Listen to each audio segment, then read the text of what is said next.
How you all doing out there, Dreamforce? Thank you. Please grab a seat.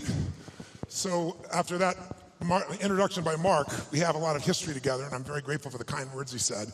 I have had the privilege of interacting with him, knowing him indirectly for about 25 years, and certainly directly for the last 15 years of this journey. And it's so amazing to watch Dreamforce grow from 1,300 people to 135,000, 5 million people online. This man has created like a festival. It's like a music festival for geeks. Excuse me, I mean techies. We're all techies, right? And it's pretty amazing. Can we have a hand for Mark for this creation he's done here called Dreamforce? It's truly amazing.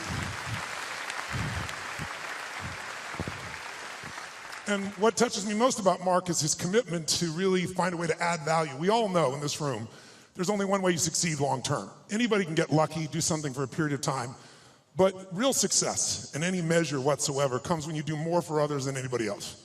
There's no other way to do it. You find a way to add more what? Value. And if we find the way to add more value, we can be superior in the marketplace, but we can also be superior in our own lives. We can enjoy our lives at a different level. We can have a different set of pride that isn't fake. It's not ego. Ego is when you try to make it better than it is, and you know the truth is it's not. But when you really are in a position, when you're in a position where you own what you're about and you know what you're here to deliver, and you deliver it on a significant scale, then you have an opportunity to really experience not only success but fulfillment. And this conference has gotten bigger and bigger, not only in its size, but also in its impact. And so I'm really privileged to be back with you here. And I know you're working to raise 1 million meals, and I'm very, very into hunger, to say the least, primarily because I was so hungry at a stage of my life. And my life was completely changed because when I was 11 years old, we had no money and no food, and we'd gotten used to that, but it was Thanksgiving, which makes it more emotional. And my parents were saying and doing things that after you say them, you can never take them back. And it was very profoundly painful, obviously, for myself as the oldest and trying to keep my brothers and sisters from hearing it. But it profoundly changed me because that day, something changed my life, and it was somebody simply coming and delivering food. And it wasn't the person, wasn't giving it, it was a delivery guy. And it wasn't a happy moment for my father. It was interesting. My mom and dad are yelling at each other. My mom's saying things to my father, "You haven't taken care of us." Pretty painful moment. And the door happens, and I go to open the door, and there's this tall guy standing there with these big bags of food, and on the ground beside him he had this pan with uncooked turkey. And he said, "Is your father here?" And I said, "Just one moment." And I sprinted to get my dad, thinking this was going to be the most euphoric moment you could possibly imagine. Like God had come by and surprised us, somebody cared about us, whatever you wanted to frame it. And my father came to the front door begrudgingly, and when he saw the man, he got very angry. And he said, "We don't take charity," and he went to slam the door. And the man was a very tall guy, and he put his arm or shoulder against it, it kind of bounced off of him. And he said, "Sir, this is not charity. Everybody has tough times, and somebody knows you're in need, and they want you to have a beautiful Thanksgiving. Please accept this gift." And my father got even more intense and started saying, "I don't accept charity." And this time the man put his foot there and it bounced off of it. And then he said something to my father that I thought my father would hit him. He looked at my father and said, he looked at me in the background and said, "Don't let your family suffer because of your ego." It was intense words to say. My father didn't know what to do. He grabbed the food, he slammed it down and slammed the door. And I tell you the story because everything in our life is controlled by 3 decisions. And those 3 decisions I'd like you to look at today because I really want to deliver for you. I didn't come here to do a speech. I love Mark dearly. I really want to serve you, and you all are giving the greatest gift you have, your time. You can get your money back, but you can't get your time back. And so I really want to serve you. And I think one of the most powerful things we could do to serve you is have you become clear of what the controlling force is that's controlling the quality of your life. And you and I both know it's not the amount of money in your pocket. It's not who you know. It's not even what you've been through. It's really the decisions you make moment to moment about a couple of different things. And the 3 decisions I made in that moment that I'd like to pull your attention to just real quick are, in this moment you're making these 3 decisions, by the way. The first one is, what are you going to focus on? In that day, my father focused clearly on the fact that he had not taken care of his family. And whatever you focus on, you're going to feel. In fact, many of us in this room, who's ever focused on something, you were thinking something horrible was going to happen, you experienced the pain of that failure or that challenge in your life, and then it never ever happened. Who's had this experience? Say, "I." And if things aren't bad in your life, you can always think of shit that hasn't even happened yet and feel bad in advance. What many people do. Because whatever you focus on, you'll feel. Write it down. Focus equals feeling, because if you start to take control of your focus, you take control of your life. But that day, he focused on the fact that clearly He had failed his family, and that was the meaning. The second decision you make is, what does it mean? As soon as you look at something, think about something, focus on it, you gotta decide, what does this mean? Is this the beginning or the end? Is this punishment and reward? Is God trying to hurt me or trying to challenge me? Or is this nothing to do with God? I was just being a lazy bastard. Right? The meanings we give to things control our life. If you think it's the end of a relationship, are you gonna behave the same way as you think it's the beginning of a relationship? In the beginning of a relationship, when you're totally in love with someone, what will you do for them? Tell me, what will you do? Oh, come on, guys. What will you do when you're totally in love? Shout out, what will you do? What?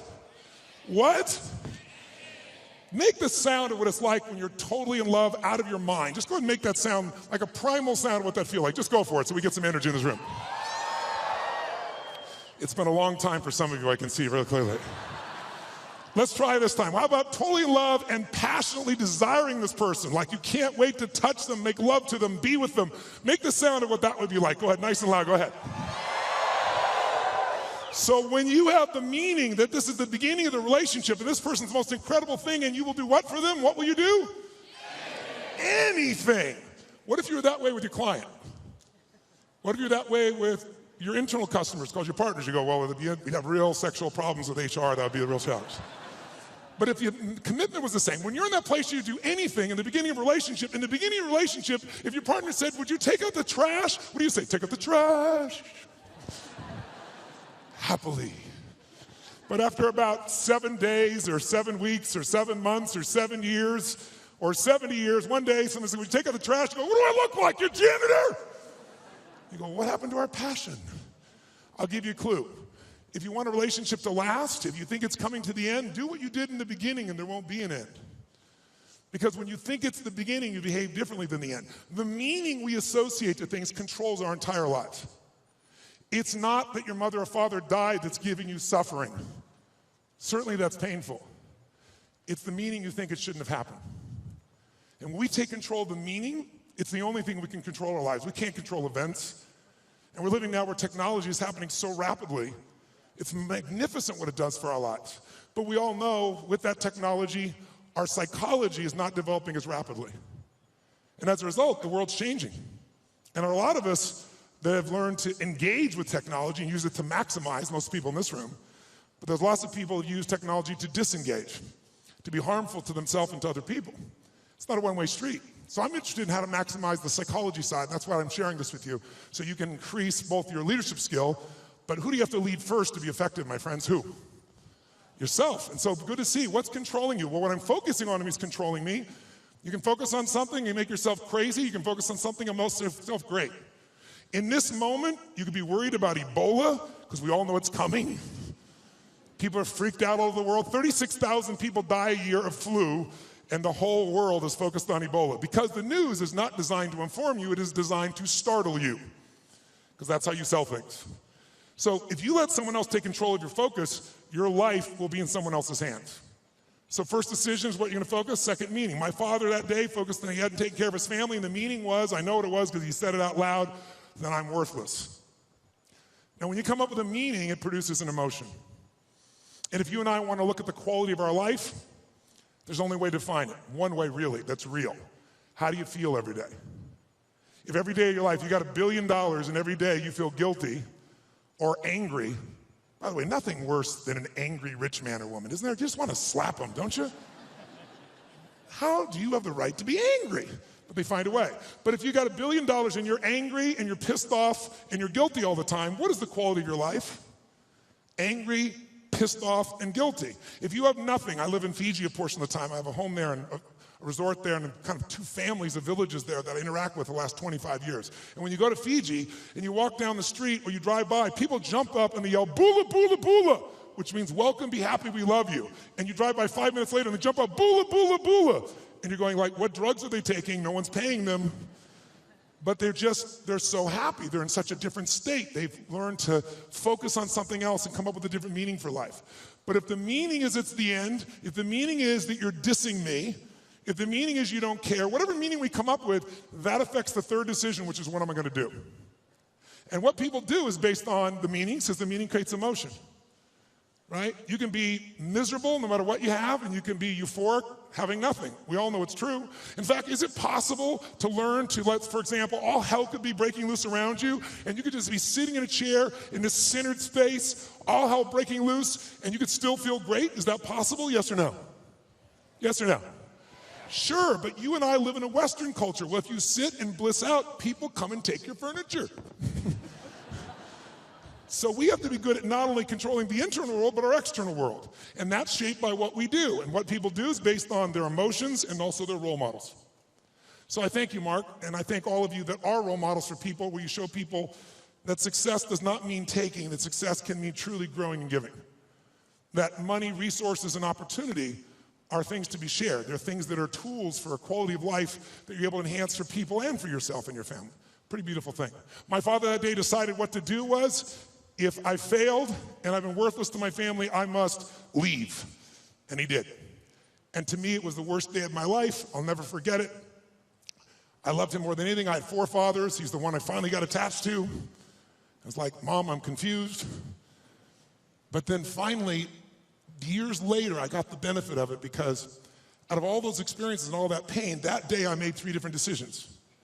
First decision is I just decided to focus on something different than him, and that's the power we have. We get to decide what to focus on, and my decision number 1 is I want to focus on the fact there's food. What a concept.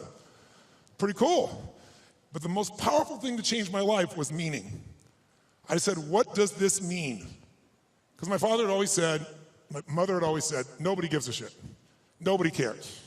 Don't care about anybody, they don't care about you. And that day I had physical evidence. Those you bringing food, I want you to know that's not just food. That's called love for someone. That's called hope for someone. That's called surprise for someone. And that day for me, I went, strangers care.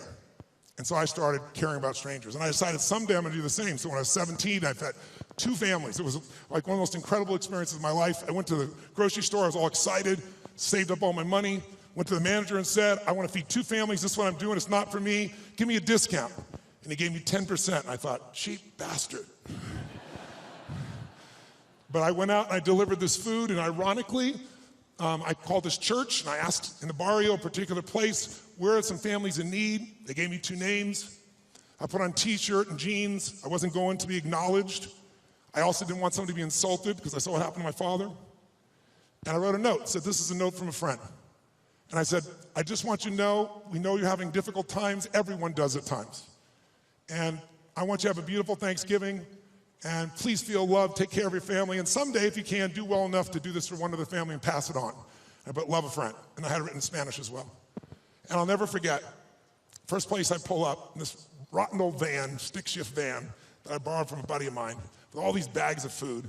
And I went into this place and got out, pulled up this little tiny building, really tiny, knocked on the door, and when I knocked on the door, this little woman opened the door. It was probably half my size, which is not hard, I'm 6'7", so she's like 5'2", and she looked up at me like this, and she saw the groceries, and she screamed. And she started grabbing my head and pulled it down and kissing me. And I was like, no, no, no, delivery boy, delivery boy. And she goes, no, God gift, God gift, God gift. And she didn't speak English, so I handed her the note. She read the note, she crying again, started trying to kiss me again. I said, no, no. And she goes, God gift, God gift. So I pointed, where do I put this? In this tiny little room. There's a table there, I put the food down, and I went over to get some more groceries. And when I did, 4 children come running out. And one hits my leg and wouldn't let go. And when they saw the pumpkin pie, it was over. And it was one of the most emotional experiences of my life, because first of all, this little boy just wouldn't let go. And I delivered this food, and this woman was crying and smiling. And I stayed there just to take it in for a few minutes, seeing them all. It was like going back in time. And then as I went to go leave, I couldn't speak Spanish, and she was like trying to say something in Spanish. I didn't know what to say, and it was Thanksgiving, so I said, Feliz Navidad. It's like, I heard the song, okay? And she laughed and laughed. She's crying and laughing. One of the more beautiful experiences of life, isn't it? When you can have both those experiences in your body simultaneously. And I remember I got in the van, and all the 4 kids were sitting on the bench here, and she's standing there waving, and I pulled and go in reverse, and I looked in the mirror, and as I looked in the mirror, I saw these kids there, and I saw Mom crying and smiling still, and then I lost it. I started crying uncontrollably. And I'm like trying to put the thing in gear, through tears come through my eyes, and I thought to myself, what? I mean, this is a beautiful thing, why am I crying? And then I realized what a gift that day was. I realized that my worst day of my life was my best day.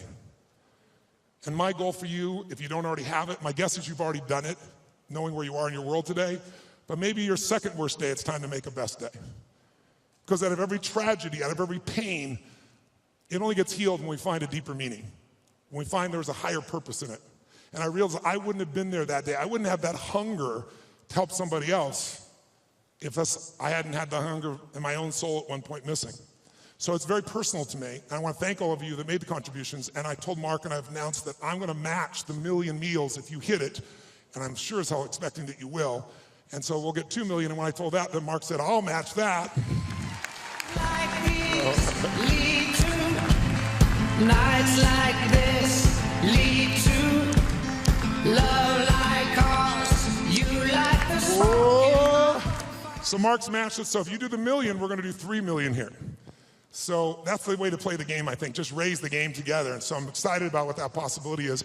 And I'm personally also, November 18th, I'm going to feed 50 million people. I've fed 42 million in my life. And the reason I tell you this, and I'll get off the soapbox, but I want you to think about what's going to create meaning for you. Because money by itself won't do it.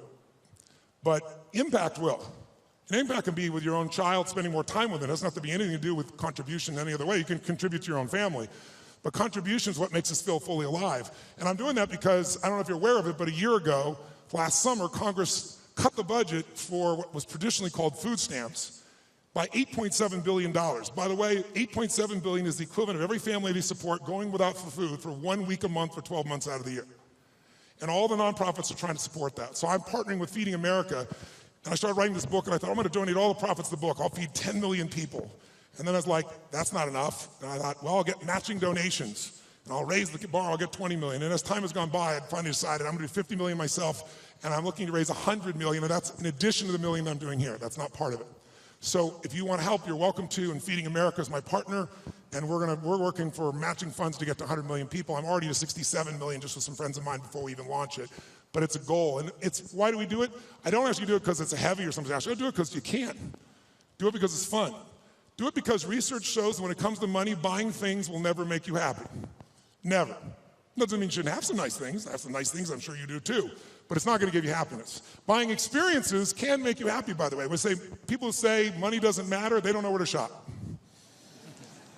Because there's some experiences you can buy that are extraordinary. Who's got some experiences, some trips, some things you've done with family or friends that will live with you for years? Who knows what I'm talking about here, right? Those things, that money can be a really valuable tool there. If you can find enough add value and have money and do those experiences, how cool. I'll tell you what else money research shows will do. People always say money doesn't matter once you get to a certain level. No, it matters that you can spend $5 a month and have more emotional juice, and it can be measured all the way down into your saliva by hormonal changes. You want to use money, not let money use you. And so another thing that'll do it is getting rid of drudgeries. Who here loves to pay for shit you don't want to do? Right? Cleaning the toilet. Who likes to have someone else be able to do that if at all possible, right? Because once you do that, those drudgeries are gone. What do you get to do? You have time. And with time, you can spend more time with your passions, the things that matter for you that you can do in the world, that share in the world. And the third thing that gives people the most enjoyment out of money, just so you know, is actually giving it away. And nobody believes that until you do it. Now, if you don't give a dime out of a dollar, you're not going to give 100 million out of a billion ever. Don't kid yourself. It's the place to start wherever we are. And if you do, I think you can find there's enormous enjoyment in that process. And I think you'll also find if there's somebody you love, you do something for, it's even more. So that's why I'm here. And I want to now make sure in the time that you're here, let's kick this in gear and let's talk about 3 things that can truly change the quality of your life. Number 1, first of all, if you make new decisions about the focus on, try this just for a moment. Just for a second, take a deep breath in. Exhale and give it a moan. That was really pathetic. Let's try that again. Deep breath in, then make it a sexual moan and thoroughly enjoy it. Oh, that was much longer and deeper. I like that. That was good. One more time. Use deep breath in and give it a moan. Now, one of the things that I want to talk to you about here tonight, this afternoon, is really simple. And that is, everyone here is in business, and there's a problem that all businesses have. We're in the most competitive environment we've ever been in. We went from, 500 million people being online to a couple billion people being online. And in the next 4 years, they're saying we're going to have 3 billion more online. That means this entire world is a bigger market. If you're the person that adds more value, it also means you're going to have more competitors than you've ever seen in your life. How many think the economic world that we're in today is gonna stay the way it is? Raise your hand. Okay, one man on drugs, there's always one. Okay. How many think that the economic environment's gonna go through seasons? We're gonna have some more ups and downs as we adjust to what's happening in the world here. Say aye. Well then if we know that, our goal, you and I as leaders, should be to anticipate that. In fact, everyone in this room is a leader of something, whether you're the leader of the company or whether you're a leader of a department or whether you're a parent or hopefully you're a leader and not a follower. If you're a leader, you've got to exercise that skill. And so I want to talk to you about that and one of the most important skills at that. But most people don't exercise that leadership because they're dropping behind in their skill sets. And I'll give you an example of what I mean. How many of you in this room, I want an honest answer, and I'd like you to yell the answer and raise your hand if you would, please. How many of you in this room have ever experienced the absolute total humiliation of playing a video game against a child? Scream aye if you've done this experience. Oh, come on, let me hear you.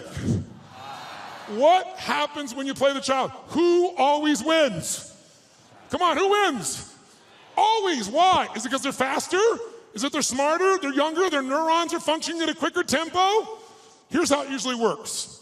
You're a mother or father, you're an uncle or an aunt, you're a grandfather or grandmother, you're a friend of the family, you're looking for a gift. We live in a tech world, in a world where today children play with an iPad and learn how to use it before they know how to tie their shoes. How different is that world? I was with Mark yesterday with his daughter for her 6-year-old birthday, and we're talking about things, and she's got these Legos, and a friend of ours says, oh, my 6-year-old goes on the iPad, searches on YouTube for videos on how to build cool stuff using Legos, and starts to study how to build all these structures. That's the whirlwind that our kids are in at 6 years old. And imagine what else they're searching for and finding at 6 years old. It's a wild, wild world. So here we are with this technology, and most of us are not seeing what it's doing for us. So you sit down with this child who's high tech, you're not.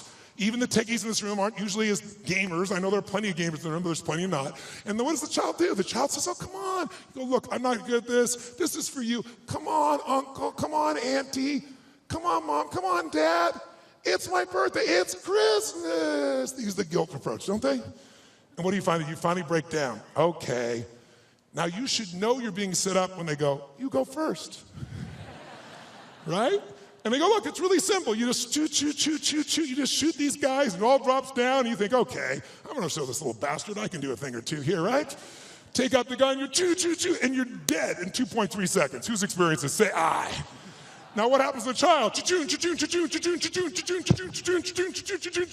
And about 45 minutes later, you get your second turn. Am I right? And then you're really pissed. You're dedicated, you're devoted, you're focused. You're gonna take this thing out. You last 4 seconds and you're dead. Out of the side of the head. The kid, 45 minutes again. Who's had this experience? Say aye. Why does the child always win? Is it because they're faster? Is it because they're smarter? Is it because they're stronger? No, it's because they played this game before. As a result, they have the secret to success. They know the road ahead. And if you know the road ahead, you have an incredible power called anticipation. Anticipation is the ultimate advantage. See, winners, leaders anticipate, losers react. The reason you get beat is you don't know where things are happening, so you're reacting. Reaction is always stressful. And yet so much of our life is predictable if we just were to study it, not be caught up in our day-to-day. It's predictable the challenges you're gonna have in your relationships, or with your kids, or with your body, or with your job, or with your economics, or with your mother-in-law or father-in-law. These are predictable. And if you were to anticipate these things and put a strategy in place, you could take it all out and have the quality of life that you deserve. In business, it's everything. Those that anticipate, those that lead, and then there's those that follow. The followers are the reactionaries. So the more we can anticipate, and you can't anticipate and lead unless you first learn how to lead yourself at a different level. And so I'd love to have you just see that if you and I can start to take control of our focus, and we can start to take control of the meaning of our lives and make something really that meaning that empowers us, because look, what's wrong is always available, isn't it? There's always an Ebola, a bird flu. There's always something that's gonna kill the entire human race tomorrow on TV. And then there's your life. What's wrong is always available, and so is what's right. And you have to take control of that focus, because otherwise you become the follower and you get to live your life. Even though you're a smart person, we're all smart, but it's easy to get led astray by everybody else's focus, isn't it? and then all of a sudden let them create the meaning for us. And then all of a sudden we're settling for a life far less than what we desire or deserve. So my approach is really simple. My approach is to say, let's you and I, just for a few little time we have here, and by the way, this to me is a little time, a couple hours, 2.5 hours, I guess, at this stage, because kind of the minimum length of seminar I do is 50 hours, 50. And you go, are you kidding me? I don't like to hear myself talk. I like to see people do things so often they build muscle, not just thoughts. And so one thing I'm going to ask you to do in a few minutes is we're going to go from this passive mode that you're in right now into full engagement. Because if you get fully engaged, it's amazing what you can accomplish and do. When you're partially engaged, you get a little bit of result. When you're disengaged, we all know what you get, nothing. And we live in a society where most of us are so overwhelmed. There's so much information. We're not having any problem with information. We're being drowning in information, but we're starving for wisdom. And so we got to separate it out. And so one way to separate it out is I'd like to talk to you about 3 things that can help you increase your performance and your life. Because what I'm obsessed by and have been for 37 years is what can increase performance for an individual or an organization. But also I'm equally obsessed about what's going to make somebody fulfilled. Because who's had this horrible experience? Who here has ever achieved your goal and then your brain said, is this all there is? Who's had this experience here? Say I. And that's worse than failing. At least when you fail, your brain can say, I can figure this out and do it again a new way. But when you succeed and you're miserable, you're basically technically screwed. So what I want to make sure that you and I do is we set ourselves up to be able to win. So there's 3 things I'd like to walk you through. 1, I'd like to walk you through how to the competitive edge that's going to get you both the performance you want at the highest level and also the fulfillment you want. Because if you want to know my view, I can tell you there's 2 master lessons in life. Lesson 1 is the science of achievement. If you want an extraordinary life, if you want a magnificent life, which by my definition has nothing to do with me, it's life on your terms. Some of you, what's an extraordinary life? It's having a cool little company. For some of you, it's having a big billion-dollar company. For some of you, it's not a company, it's 3 wonderful children that you totally love and adore and spend time with. For some of you, it's poetry. For some of you, it's making a difference in the environment. It's different for all of us. It's life on your terms. But if you're going to have an extraordinary life, you need to master, number 1, the science of achievement, which most of you are damn good at or you wouldn't be in this room, right? You know how to go from where you are, have a vision, make it real. Speeding that up, that's my business.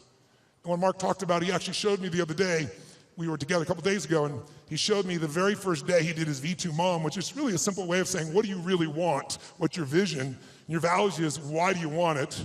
And walking through the obstacles and the solutions and strategies to get where you want to go. And he showed me on the back of an American Express bill where they designed on the very first day Salesforce. And there you see that day where he engaged. He engaged in his vision instead of settling for a life that someone else had designed. He had a great life, extraordinary life. Top guy at Oracle, working for one of the most brilliant people on the face of the earth. Can you imagine how hard it would be to leave there and start something from scratch? But he had something larger that he wanted.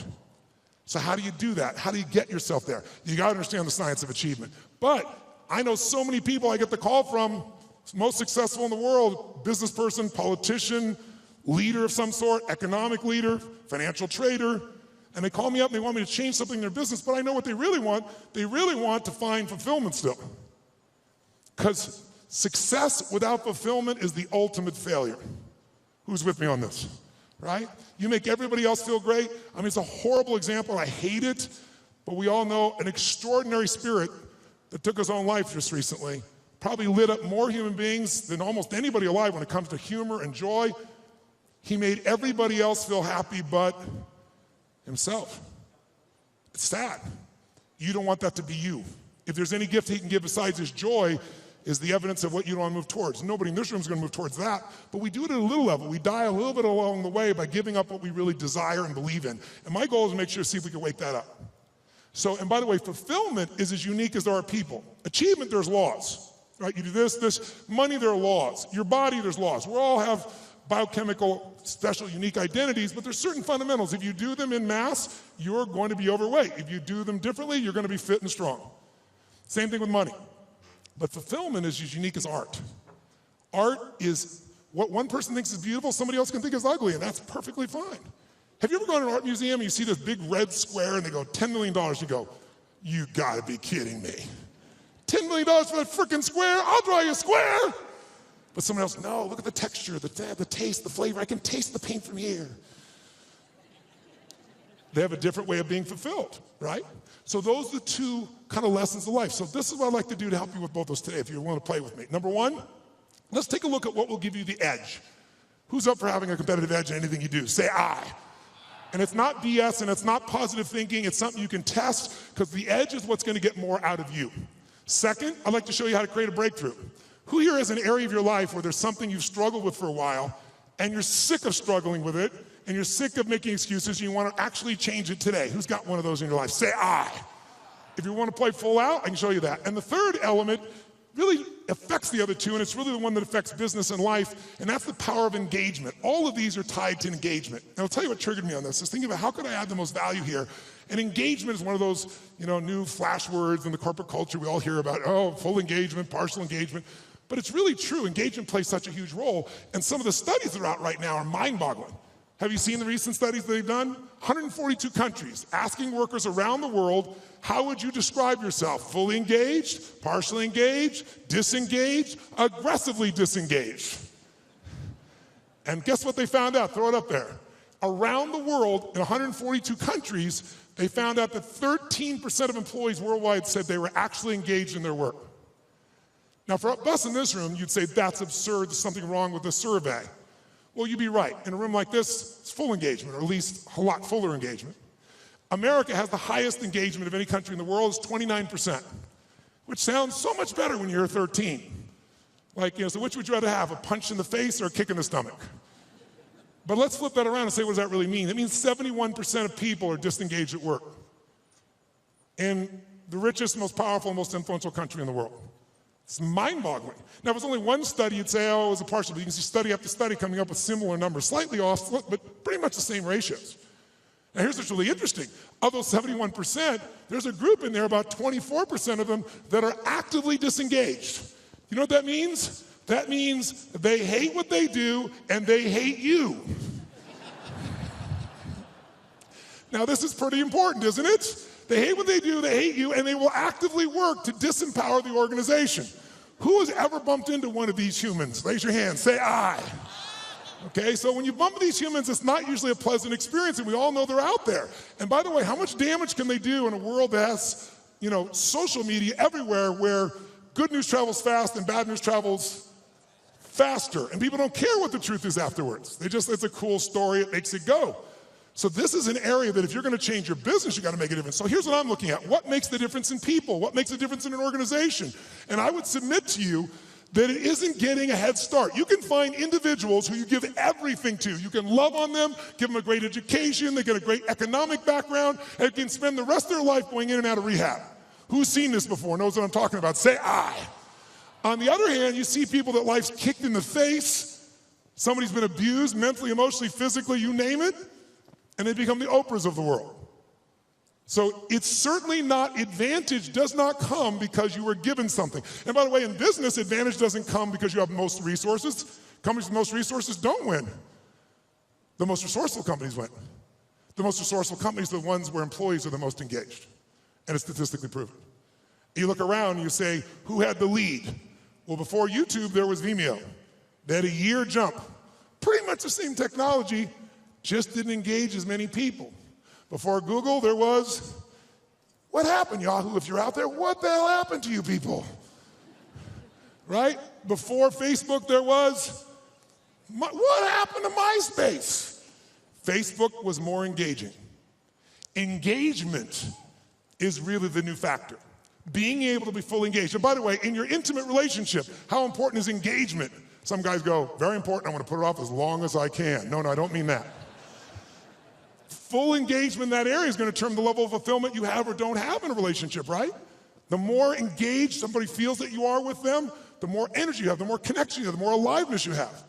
So part of what I'd like to kind of experiment with here is kind of discover what creates engagement for real with you, what creates disengagement, because these are huge factors. Because if you understand what they are, your level of performance, your level of results, your level of leadership, your level of joy will change very, very radically. Who's with me that engagement is not just a term, but something that can make a difference in your body? Let me see a show of hands. Say I. Now, I'm asking for your hand raised for some engagement. Because here's what research shows. If you listen to me passively as I'm talking here, guess what? Within a month, if you just listen, sit passively, which most of you are doing, and there's nothing wrong with this, what you've been doing your whole life, what you've been taught to do, you'll remember about 10% of what I say 2 months from now, which basically means you wasted your time today and I wasted mine. 10%. How many came here because you want to learn something, do something, change something, make something stronger or better? Say I. If that's true, then if all you do is take notes, which I don't see anyone barely doing, oh, thank you very much, a few of you. I stand corrected. Then nudge the people on either side. What's wrong with you, bitch? Come on, where's the notes? Right? Because I don't know anybody who's got that great a memory. In my entire life, I've kept journals. Because here's what I learned early on. Writing it down, if I never look back and read it again, the physical act of writing it down drives the groove deeper. Repetition is the mother of skill. You look at anyone who's masterful, why are they masterful? Why can LeBron James do what he can do? Because he's done it a few million times, right? You know, Kobe will go out and make 300 shots before he will leave that floor every day. 300 shots. The same freaking activity. Most people in the tech world, oh, I heard that story, I know that thing, oh yeah. If you're not doing it, you don't know shit. You understand. And understanding in $3 will almost get you a Starbucks. If you're gonna master something, you need to get the repetition where you get it in your body and you bring emotion to it, and enough motion, enough repetition, it gets in your body, and now it becomes physical mastery where you don't think about it and you just do it. Mastery is tying your shoes. Most of you can do this, chew on some gum, send a text simultaneously. Not some people leave their tongue out while they're doing it, but you get the idea. If you do something enough, and you're confident enough, you're certain enough it's in your body, that's mastery. So I'd like to see if we couldn't get to a different level of mastery in this. And what I'm gonna ask you to do is, by the way, if you listen and take notes, just write those notes down or you type them in, whatever you do, research shows you'll retain about 40 to 50% of what's been said. For the future, I'd highly engage or encourage you to do that. Now might be a good time. And then the third most powerful one is if you physically engage your body. If you ask you a question, yell back the answer. Or in a few minutes, I'm gonna ask you to actively engage in a different level. Engage with each other, do some crazy things you wouldn't normally do. What that does, it brings up engagement, 80, 90% retention, because now it's not just a thought or a right, it's a feeling in your body as well. And if you do that, you're gonna retain it. Who's up for doing more and holding on to more? Say I. Then to do that, I'm gonna ask a couple things. One is if I ask you a question, please yell out the answer. You're already doing that, you're being very kind, but don't be kind anymore. Do it with more passion and intensity. Because I'm not gonna ask you questions you don't know the answer to, because I want you to feel good about yourself. But if you yell out the answer, you'll activate your body's nervous system. Make sense? And the more you activate, the more energy you'll have.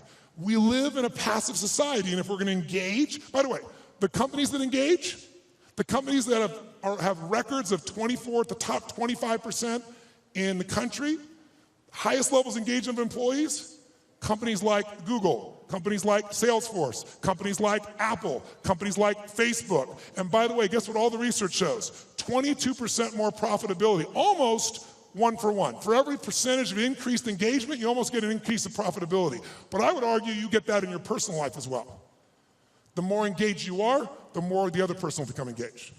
You want to get somebody engaged? You get engaged. Think about it. Everyone in this room is a leader. What's our job to do as a leader? Our job is maximize resources, right? How do we take whatever resource and get more out of it? Ourselves, other people, our economics, our business, our technology. That's the job of a leader. But you can't maximize resources if you don't have full engagement. So I'd like to see if we could increase that. And so one simple way of doing that, increasing that engagement, is to start with us. Because by the way, are you going to engage other people if you're not engaged? Yes or no? Yes or no? Are you going to be able to touch other people if you're not touched? Are you going to move other people if you're not moved? And so, by the way, here's the problem. How many of you wake up, you have certain days you wake up and you think to yourself, today, I don't want to talk to any people. Who in this room has days like this where you don't want to talk to anybody here? Say I. Oh, come on, say it with some energy, I. But as a professional, you got to do that most times. And if you fake it, do people feel it? So I want to show you some ways to change it. But here's the reward of engagement. If you can become a person, engage others, you will now become an extraordinary leader, not a mediocre or good one. As far as I'm concerned, good is the enemy of great, as corny as it sounds. So think about it. I'll give you an example of this book that I did. I did this book because back in 2008, I felt like I was back in my childhood. Everybody around me was suffering. And I hate suffering. Most of the skills I develop is because I want to take somebody else suffering and take them to a place where they have joy and aliveness and health and vitality and abundance or whatever I can do to help. And so I've got the guy that cuts my hair, my barber is like, his kid can't go to college, he's lost half of what he's got to do.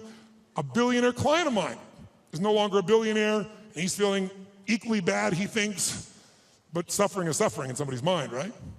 And so I thought to myself, something's got to be done. And like most of us, I said, somebody's going to do something. In 2010, when things actually got worse and the system wasn't changed, I started reading everything I could read, started watching everything I could watch, and I watched a documentary called Inside Job. Anybody here see Inside Job?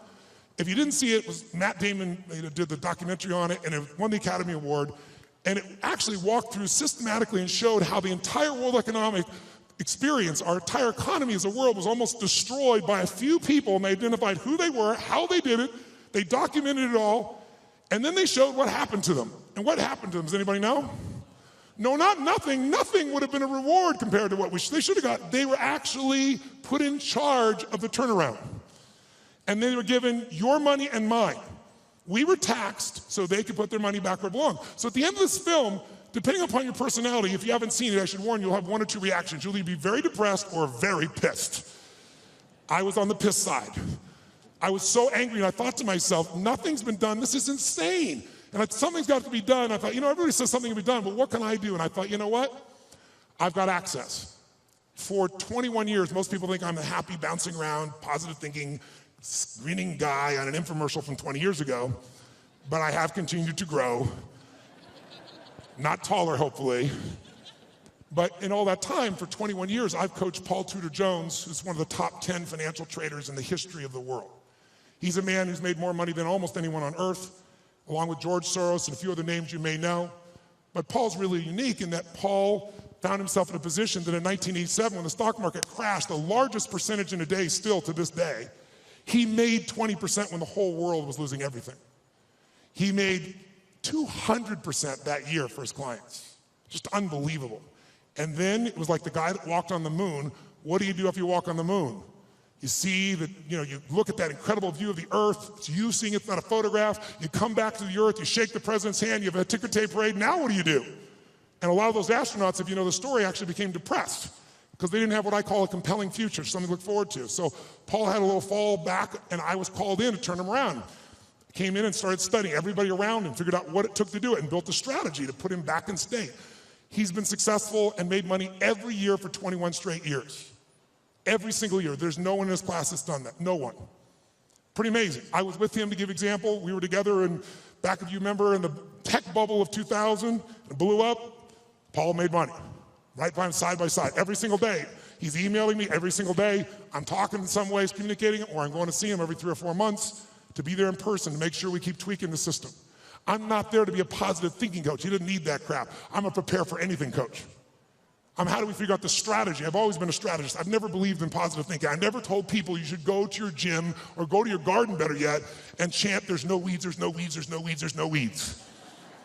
I'm like, here's the weed, let's pull it out. That's what I do with him. 21 years. 21 years includes 9/11. And when the whole markets are blowing up, making money.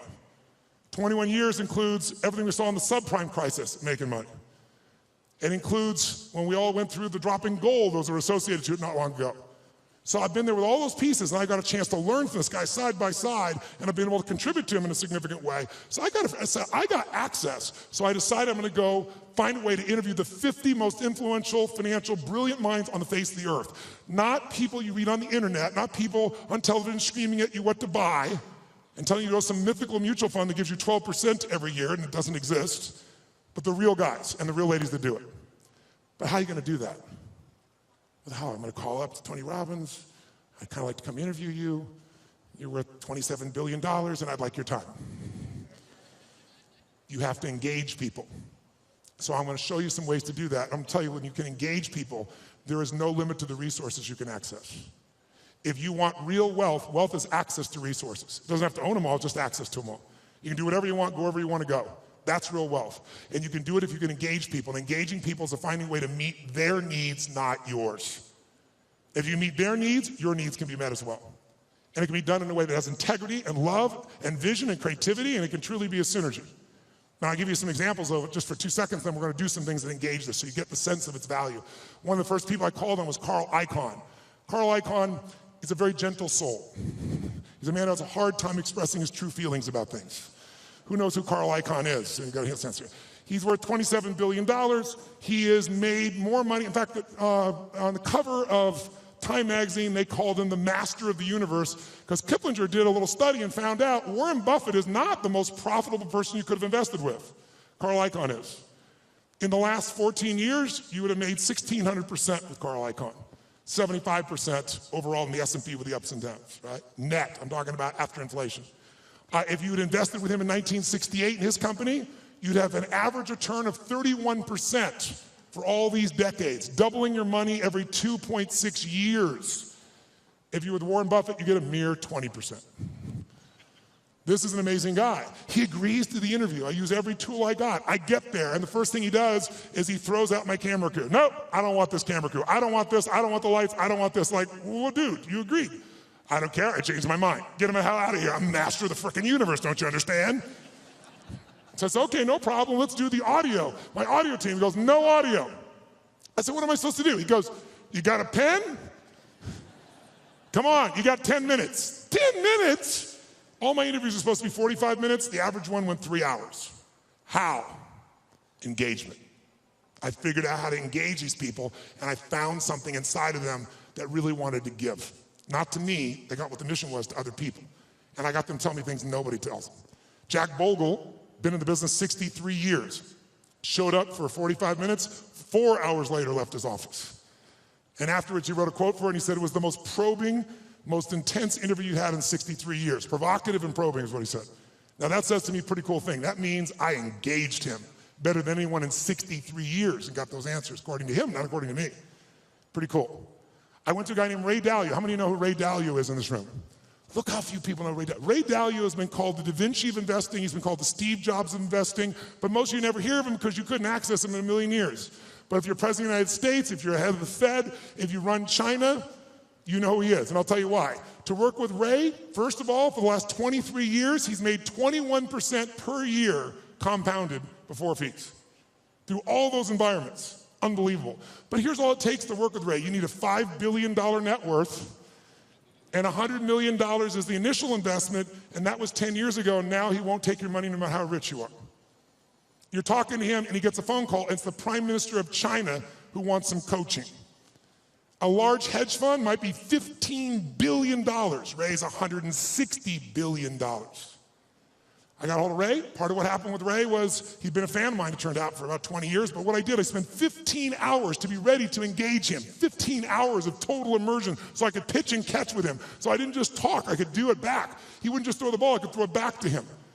And guess what? At the end, he has built something over the years called his all-weather fund, which is designed to make money no matter what market you're in. You don't have to know the markets. He said, what if I die? Someday I will. How will my kids have money? How will my philanthropic areas have money? Here's what I'm gonna do. I'm gonna figure out why a balanced portfolio doesn't work in 2008 or 2000. And everything we've been taught about finance is wrong. And the Da Vinci of investing figured it out and has done it for himself for a decade and a half, and he tested it back to 1925, and it just makes money in any environment. So now his clients get to do it. Not the 1%, not the 0.0, the 0.001%. So I'm sitting down with Ray and I get him to explain how it works, and at the end, we're engaged 3 hours into it, and he tells me how this works. And I said, this is beautiful, but I'm doing this, so I'm not doing this for money, I'm giving all the money away. I want people to have answers. And you just got done saying the average person going to the wealth manager will never work. They can't possibly do it. They might be sincere, they might even put their money in the same place they put you, but how many gold medals have they won, he said. Those are the only people that win. There's only a few. It's a giant poker game with a few winners. So you just said they're not gonna win with anybody else. So I said, this is worthless without knowing the exact recipe. How much in this, how much in that, how much in this, percentage, whether I got $1,000 or 20 million, 200 million. He goes, Tony, that's my secret sauce. That's what $5 billion and 100 million used to get you. I said, yeah, but you won't take anybody's money now. He said, yeah, and I said, you're giving away half your fortune with 14 billion. You're a giver. Help a guy out, give me the secret sauce. And he goes, it's really complex. I can't really just share it that way. I said, I know it's complex, but I'm a pretty smart guy and I'm good at simplifying. I believe complexity is the enemy of execution. That's what it is. You gotta make it so simple, people do it. Complexity is the enemy of execution. So I'll get it simple, you get it to me, I'll make it simple. He goes, well, it uses leverage. I said, give me one that doesn't leverage, that anybody could do. They could do it with ETFs. He goes, well, I don't know what that's gonna look like. It won't be perfect. I said, your worst plan is gonna be better than anybody else's best plan. And then he this moment of engagement, this magic moment, he opens up and he goes, okay. And I'm writing like crazy. I got the video camera going. I'm feeling this vibration in my body. I left so excited, knowing it was something special, but not knowing what it was. But that formula, I took it to Hightower, $30 billion asset company, and said, test this, 30 years, 40 years, 75 years, how's this done? Over all that time period, in the last 30 years, it lost money 4 times. Made money every other time, and the 4 times, one of the losses was 0.003. So it really practically lost money 3 times. You know what the average loss was? 1.9%. But the average gain, just under 10, all in. The largest loss in 75 years, it's been right 85% of the time, the largest loss was 3.95, as that was 2008. Less than 4% when the rest of the world, from top to bottom, lost 51%. It's in my book, by the way. And so a bunch of my partners are like, hey, this is a business. Don't put that shit in the book. And I said, you know what, it is a great business. We can help people do it if they want to do it, but it wasn't offered in that spirit, so it's there. I tell you this because I want you to understand, with engagement, you can get anything. But engagement, I want you to define it, I want you to experience it. And so what's the first thing that allows you to engage somebody? What's the number one thing? Right now, if I said to you, what is it? How many think Mark is a fairly engaging guy without blowing smoke? How many have to say this guy's pretty damn engaging? Say I. What makes him engaging? What makes somebody you find engaging? What makes them engaging to you? What is it about them? Think about it. Say it out loud. What makes somebody engaging? They're positive? What's that? Eye contact makes somebody engaging.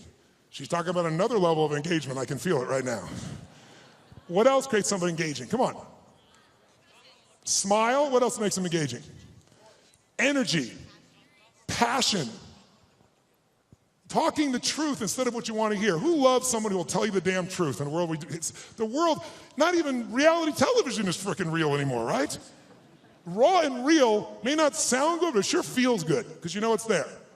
Sincerity, when you feel like somebody, how about caring? When you feel like somebody truly cares about you, does that make it engage more?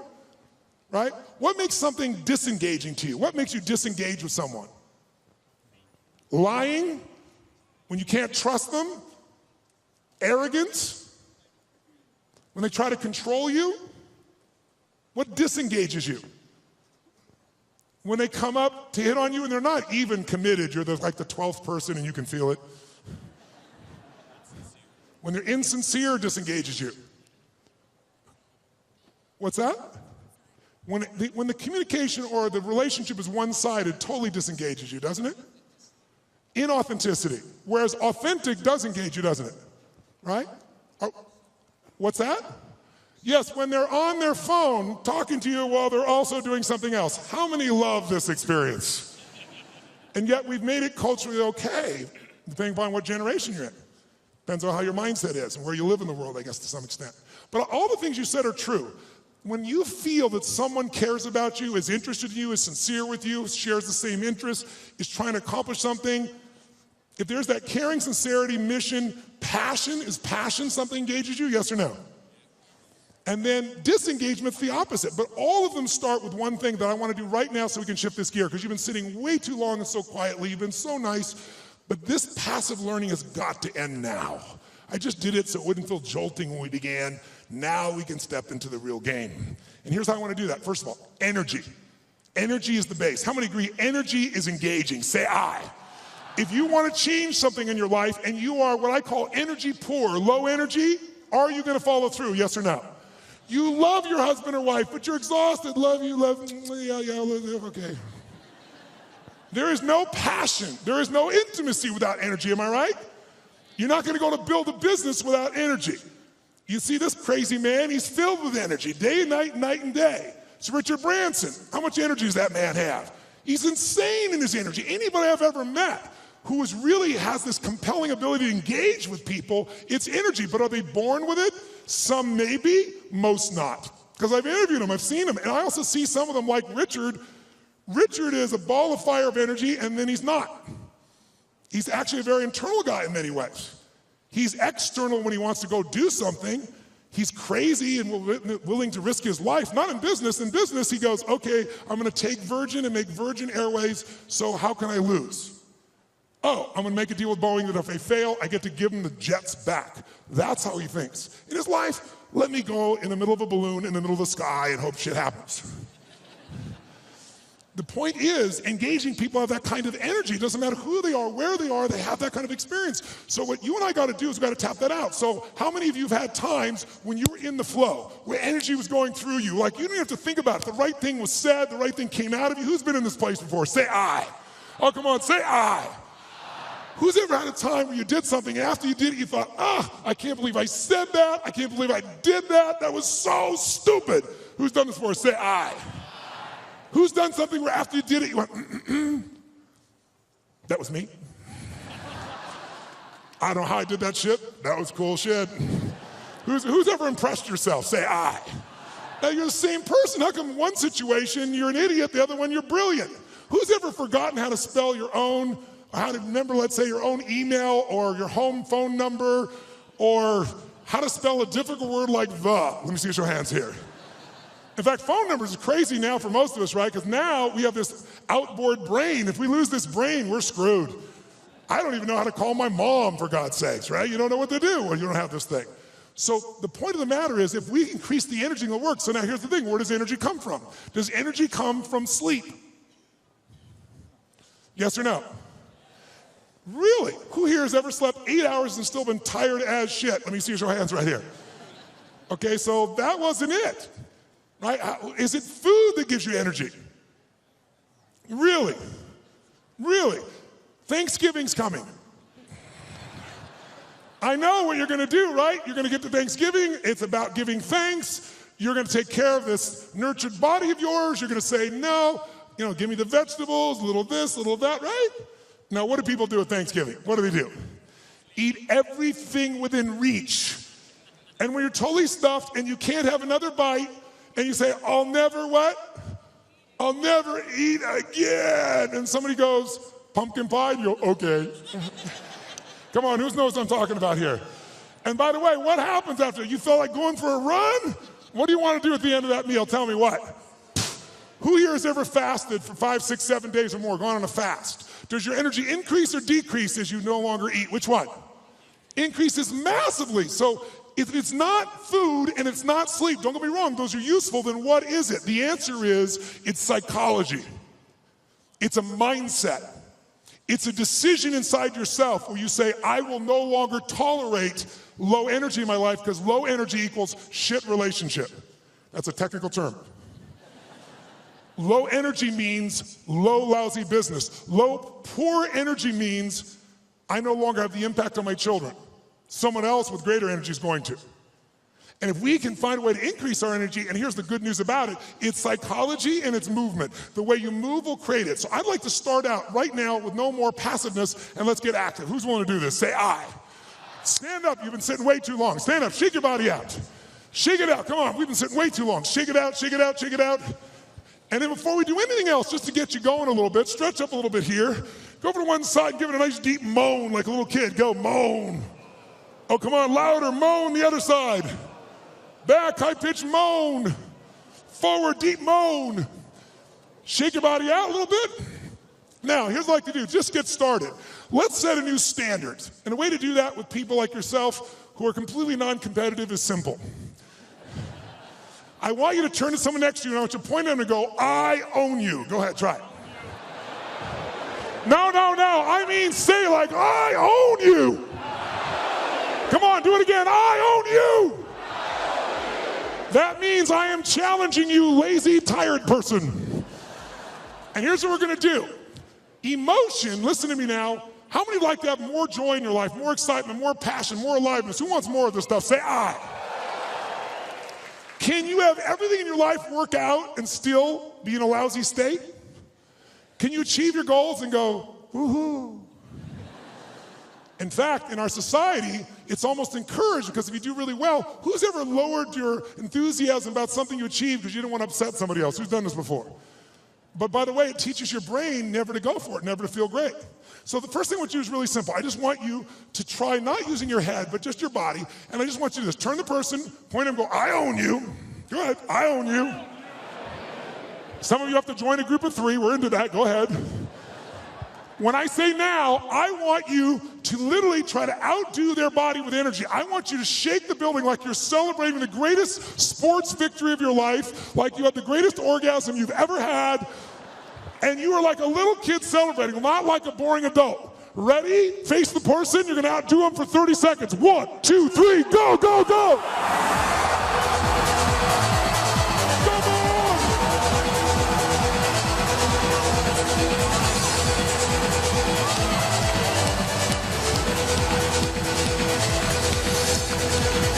Come on. Come on. Come on. Come on. Oh, yes. Now, high five your partner and say, you rock, baby. Now, does that feel better, yes or no? I got a question for you. When you feel better, do you treat other people better or worse? When you feel better, you perform at a higher level or a lower level? When you feel better, you're a better lover or a lesser lover? Good. Now, here's what I want you to understand. If you and I can train ourselves to make our nervous system play at a higher level, and that becomes our standard, then all of a sudden, it'll feel effortless. But in the beginning, it's like lifting a weight. It feels stupid. It feels like, what is this weird crap? But I'm not into that. I'm not into positive thinking. I'm into results. Who's with me on that? Say I. And every great athlete knows how to put themselves in state. Every great musician knows how to put themselves in a state. We need to be able to do it. And if you try to do it with your mind, you'll succeed sometimes and you'll fail others. Because your brain is always circulating, can always rationalize something, right? But the body, used effectively, can change it all. So I'd like you to try something real quick. If you're a leader in this room, how many consider yourself a leader in what you do for a living? Let me see your hands. I figured almost everybody. So if you're a leader, that doesn't mean other people follow you, by the way. It just means you live life on your terms. You don't settle for less than you can do or be or share or give. So if that's your mindset, then you got to say, okay, if I'm really going to be a leader in my life, then I need to own my energy, my certainty. I can't just wait till I feel good to do things. I got to be able to get myself to feel good, and not phony and not fake. So I'd like to show you as a leader, your skill as a leader, your number one skill that makes you a leader is your ability to influence. Is it true? And who do you have to influence first? That's right. If you can't influence you, you're never going to influence somebody else. But your ability to influence the thoughts, the feelings, the emotions, the behaviors of other people. If you do that, then you will be able to engage the world and yourself. So how do we do that? Well, to influence other people, hear me now, to influence other people, you have to know what already influences them. If you try to get your kid to clean their room the way it would work for you, I promise you it probably doesn't work that way for them. Everyone's different, but there are some universals, and one thing that influences all of us is our state. If you're in a pissed off state, if you ever had a friend do something nice and you're in a pissed off state and you snap at them and you feel bad later on, it was just the state you're in, who knows what I'm talking about here? Say I. So we need to train ourselves to be in a better state.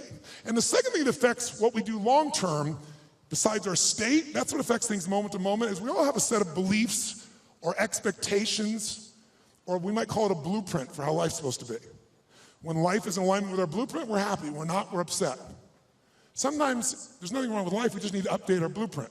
So for this brief session, let's start with just changing our state, and let's learn something about how your brain blueprints things. So I want you to try something with me. Take your hands out like this, and when I say now, I want you to bring them together like this. When I say now. Thank you. All right, ready? Now. Ready? You can hear the entrepreneurs in the room. They're not waiting, baby. I'm going. I'm ready. I love it. Now. Ready? Now. Ready? Now. Keep your hands together. 32 years of research in 160 countries shows something really simple. As often as you pull your hands apart and bring them back together, if I don't mention it, you will always run the same pattern with the same thumb on top. In fact, notice which one it is.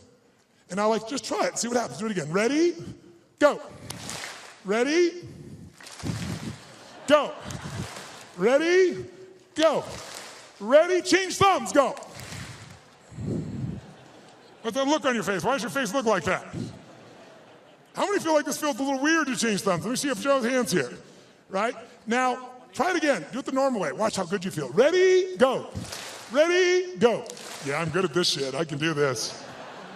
Try it the other way. Ready? Opposite thumb. Doesn't look, your faces look really bizarre right now. Now, some of you say, I want to change my business, I want to change my life, but you're really upset about the thumb move. We're really having some problems here. Let's go back to your normal way one more time. Ready? Go. Ready, go. Keep your hands together. Truly, 32 years of research has found something interesting about the pattern of how you hold your hands when they come together. If your left thumb is on top of your right thumb, then the driving force in your psychology is the desire for sex, and you're an incredible lover.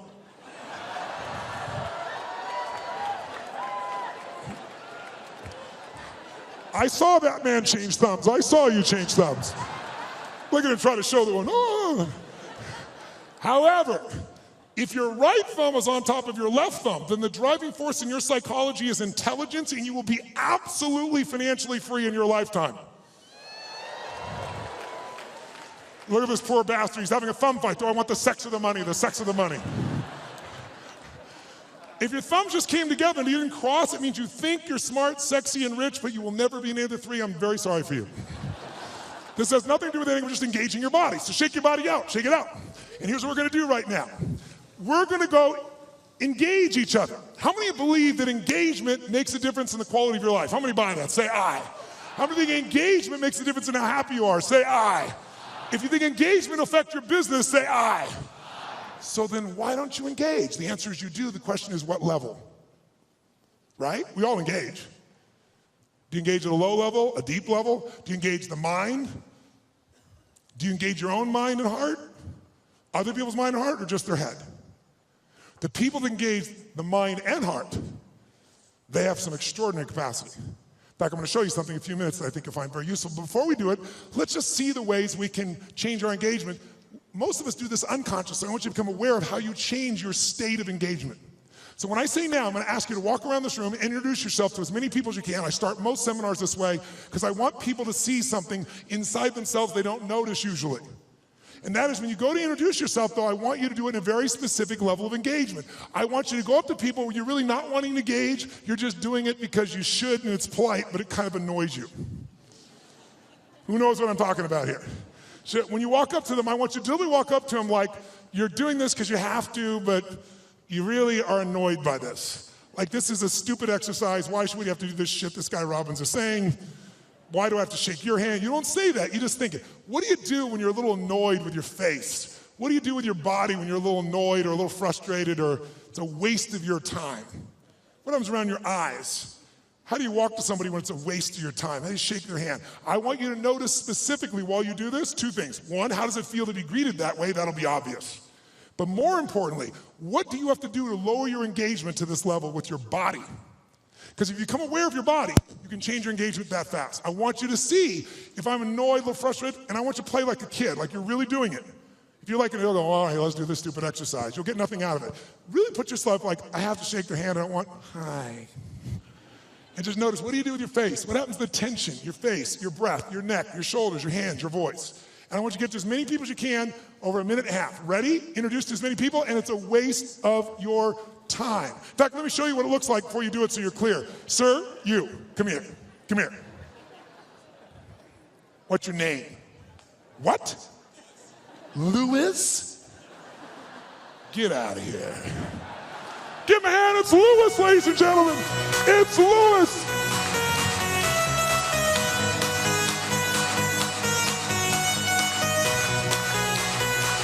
Oh, all right, get to as many people as you can now. It's a waste of your time. See what you do with your body. Go. Stop. Freeze. Wherever you're in the room, freeze. Shake your body out of that state. Now, when I said freeze, that wasn't hard for many of you because you didn't go anywhere. Hi, that shit's over. So, question. Shake your body out of that state so you have none of that left. All right, question. And we've got in this room, what, 6,000 people, 7,000, 8,000, whatever's in this room. I think it's 6,000 people.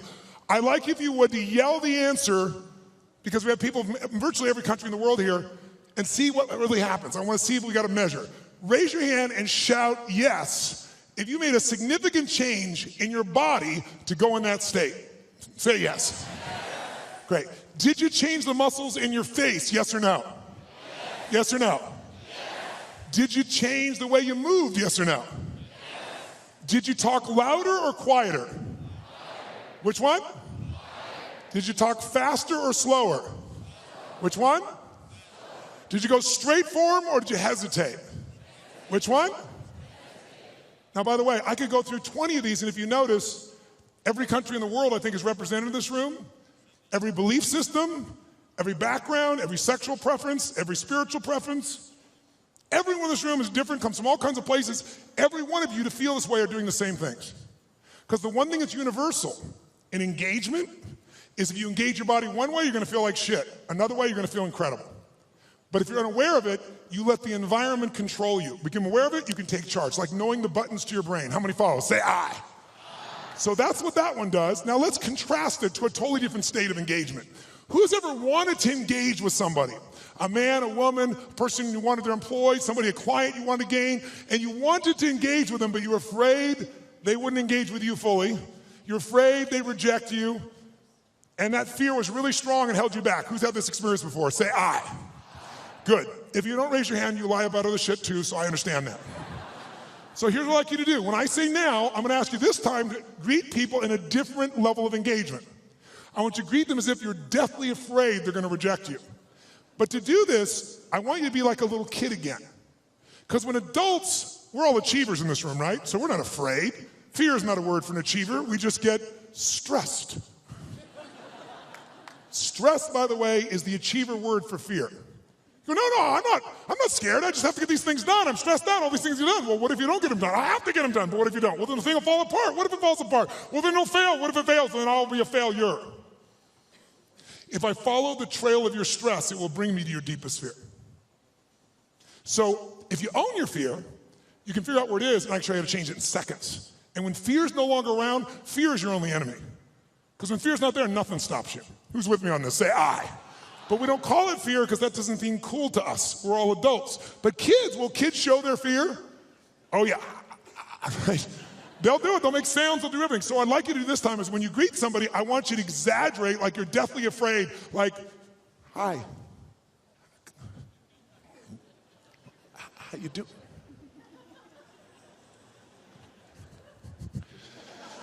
I want you to exaggerate it so you'd see what you're doing on a very subtle level underneath. I'll show you an example. Who's ever watched the Winter Olympics on television and you're in your chair and watching somebody snowboarding or skiing, and as you're watching, feel yourself doing this?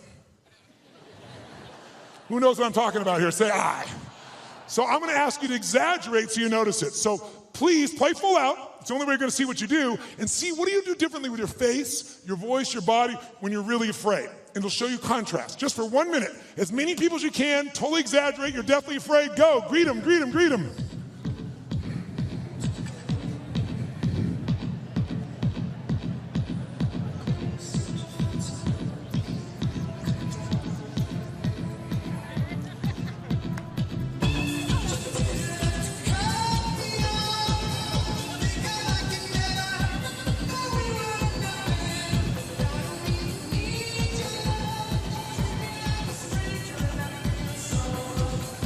Okay, stop. Shake your body out, shake your body out. Now, nice and loud, did you use your body differently to go in this state, yes or no? Yes. Did you use the muscles in your face differently, yes or no, please? Yes. Say it again. Yes. Did you talk louder or quieter than you were annoyed? Which one? Quieter. Faster or even slower? Did you go form faster or hesitate even more? Yes, was there tension in your body? Where? Yes. Now notice, you're hearing the exact same answer from me. I didn't tell you to do that with your body. I told you to be afraid, but you did the same thing with your body. We're all unique, but you have this gift that our Creator's given us called the nervous system. Use it one way, you'll feel afraid. Use another way, you'll be annoyed. Use another way, you could feel incredible. So let's find that. Shake your body out one more time. Shake it out like a little kid. This time when you go to greet people though, how many of you in this room own your own business? Let me see your hands. Own your own company. Let me see your hands. How many of you are leaders in a company where you have to lead and influence significant numbers of people? Good. How many of you in this room are parents? Let me see your hands. Good. How many of you in this room have a relationship with a human? Let me see your hands. Then this shit will work for you. So here's what I want you to do. This time when you go to greet somebody, I want you to do this. I want you to greet them as if, whether or not they like you or not, in the first 3 to 5 seconds of meeting you, is going to determine whether or not they do business with you or not, which is going to determine whether or not your kids eat next week. Okay? By the way, human beings never judge another person in the first 3 to 5 seconds of meeting them, would they? Would they? So and some of you don't have kids, so let's make the game more intense. If they don't like you in the first 3 to 5 seconds of meeting you, then everyone you care about dies like pigs in hell. That's all it is. Okay? That's how important. Let's see if you use your body differently if everyone you care about's on the line and they gotta like you in the first 3 to 5 seconds. Ready? Go, go, go. Oh, yes. Now, shake your body out. Does that feel better, yes or no? Yes or no? Did you use more of your body or less of your body? More of the muscles in your face or less? More of your voice or less? Did you talk louder or quieter? Faster or slower? Did you hesitate or go straight for them? Did you touch them? Did it feel good? Why? You should have seen who I touched. Why did it feel good? You forgot the lesson already. Because emotion is created by motion. And the more you use of the gifts that you've been given, the more of those gifts you experience. See, this is a gift that most of us don't pay attention to, especially in a world where everything we do is in a box. What do people do? They wake up, have a box breakfast, get in their box car, drive to their box office, type in a box, have a box lunch, drive back home in the box, turn on a box, go to a box and open up and get a cylinder to change their state. Right? It's like, that's crazy, right?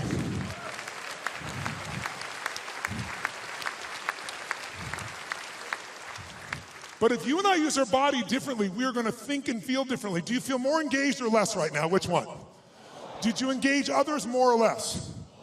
Now, by the way, was that the best way you could greet someone? By the way, did it feel, first of all, did that feel good? Yes or no? Make some noise if you enjoyed that feeling. Come on, make some noise. Right. So, question, was that the best greeting you're capable of giving a total stranger? Yes or no? Yes or no? Yes or no? Wow, listen, you hear some yeses and some nos. If you're saying no, that's not the best you could do, should we review the experience here for you? We said if you don't give your best, everyone you care about dies like pigs in hell, and you still didn't give your best. We need to talk. If you said no, I respect you. You know why? Because if you said no, that wasn't my best, you were being truly truthful, because whenever we get to what we think our best is, what do we always find? There's always what? Come on, guys. There's another level. Is it true? So if you said no, I respect you. So I'm going to ask you to take it up one more level. You say, what are we going to do? Get naked? No, no, no, no.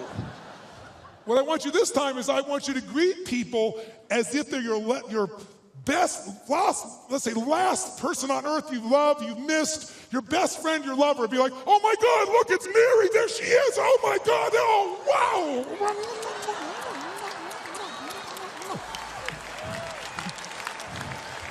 I want you to greet people like they're your long-lost lover or best friend. Ready, go, go, go!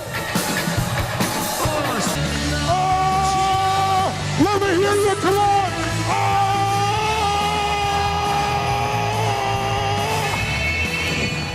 Now, shake your body out. Does that feel better? You feel more alive or less alive? More energy or less energy? Did you use more of your body or less? Did you use more of your face or less? More breath or less breath? Did you talk louder or quieter? Faster or slower? Did you hesitate or go straight for them? Did you touch them?